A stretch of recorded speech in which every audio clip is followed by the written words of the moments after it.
Hi everybody, Sean Holsinger here from holsingersflyshop.com. Bringing you another fly time video this week. This week it's a Chubby Chernobyl. All the years I've been tying these videos for you guys, I've never tied a Chubby Chernobyl. And I'm not sure why. It's a pretty easy pattern. It's a great one for beginners if you're looking for a hopper pattern. And probably materials, most of it you have. You can substitute some things like the EP fibers. The trigger point works great. Floats real well. I would suggest getting some. I use it on a lot of my caddises to help them for my dry droppers. So I would suggest having some of that on hand if you don't already. And it comes in a variety of colors too, so that's a good thing too. But you know, you can substitute that out for some Antron yarn would work well there, which you have. You know, most tyers have that in their arsenal. So, like I said, simple one, common materials. Maybe a couple new techniques here, setting the legs the way we do on it, but other than that, pretty simple fly. So I hope you guys enjoy this fly. I'm going to tell you why I'm going to tie it is because I have an upcoming trip out west. Hopefully fish the Madison and the Bighorn and some things like that in around Montana and Wyoming, and just having a fun time with my wife. So this is one pattern at this time of year here going into August, you know, July going into August, the hoppers are a big pattern you want to be fishing with, have in your box. So that's why I'm tying them up, and that's why I'm sharing the video now to get ready for my trip. So here you're going to see the fly in the vise and then the material list to tie.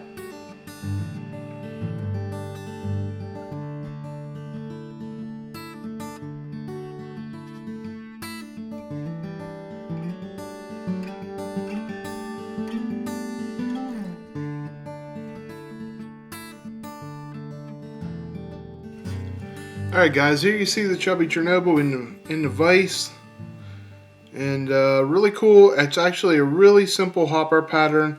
This one is yellow. I'm going to tie it in a different color for you, and let's get into tying it. The hook I'm using is an 839 Firehole. This is barbless hook, and this is size 10.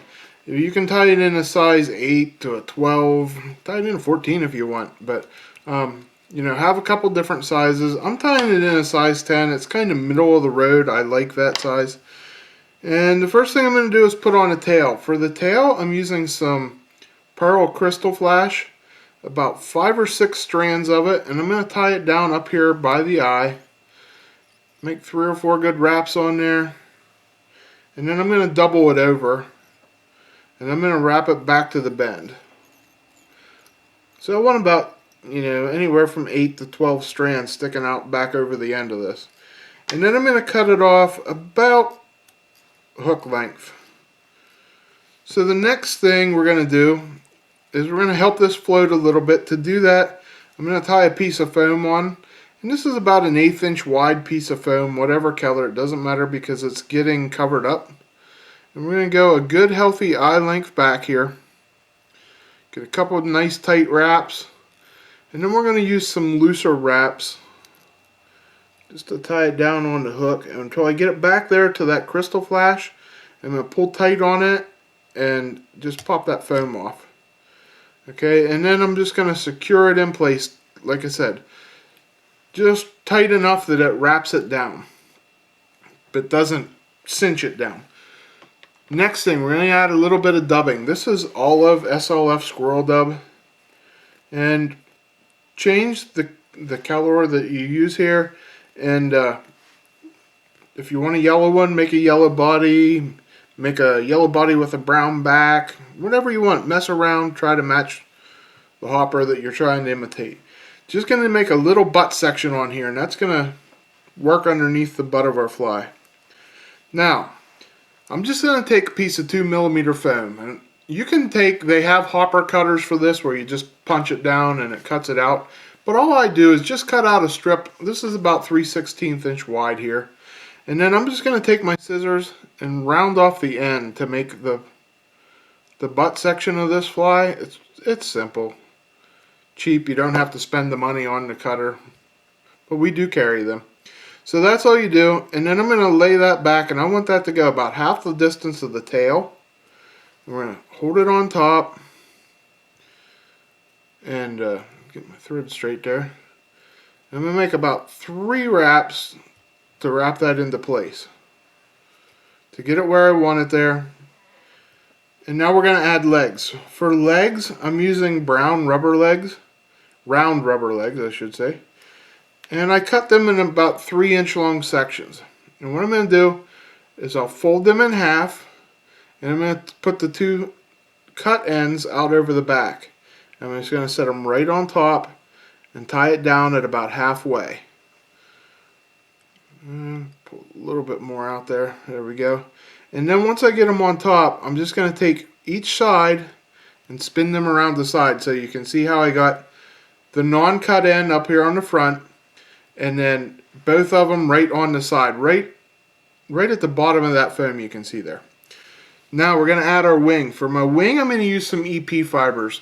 These are from trigger point EP fibers. What I'm going to do is I'm going to pull out a strip of them here, and I want about half a pencil width, I'd say. I don't want it real thick because we're going to double it up. So once I pull out the amount I want, we're going to trim that off. We're going to tie that down on top. Now when I tie it down, I want to set it there. I want it to go just past my body, but not the length of my tail. We're going to hold it there on top where we want it. Set it in place, make like 2 good tight wraps. And then I'm going to fold it over and wrap it down. Now before I go any further, I'm going to add a little bit more dubbing, and that's going to lock that in place so it stays leaning backwards. You don't need a lot of dubbing to do this step. If you do use a lot of dubbing, it's okay. We're just going to take it and go from here up into the body. So once I got that wrapped down there like I want, then we're going to pull this body material back, get in front of the body, and now I can cut this part of the wing off. I'm going to cut it to the same length, set the rest of it aside for a second. Now it's easier if I keep that looped, and I can set that back out of the way. You can see this is down here now and it's out of the way. So I'm going to dub some more of my thread. We're going to continue on with the body here now.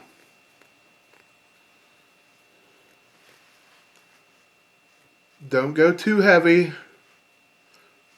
You just want to change the color. Now we're going to wrap a little bit back into the body, and then we're going to wrap up here to where we stopped the foam. Once we get to that point, I'm going to pull my body back up over top, and we're going to tie it down there. Going to add another section to your body. Okay, you see where we're at now. Now we're going to repeat the same process over again by adding the legs. So folding them in half again, laying it halfway on top.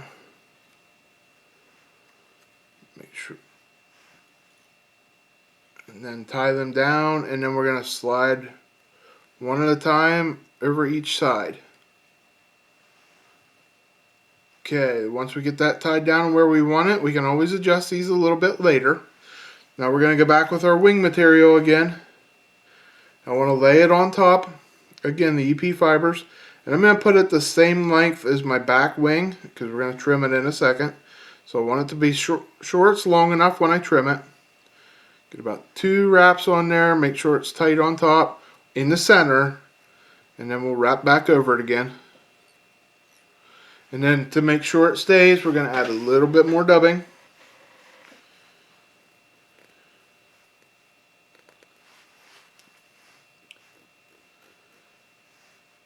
Okay. And now we're going to lock that in place with our dubbing. Once we get enough on there, we're going to wrap it up to the eye, and I'm going to tie it off.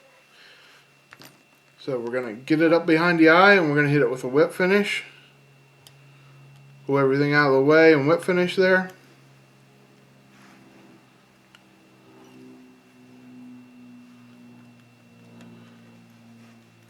Oops. Okay, we can trim our thread. Now out front here, I'm just going to pull the front legs and snip them off halfway. Then I'm going to make my head on here. For the head, I want to cut it off at about the length of the eye. You can see how I'm straight above the eye. And then I'm going to I'm just going to trim the edges to make it nice and round like that. Very simple. Then I'm going to cut off my wing up here to make it even with the other wing. And now, remember we have this back leg tucked back here. I'm going to bring it back up in the middle where it goes. Oops. And then we're going to cut it in half.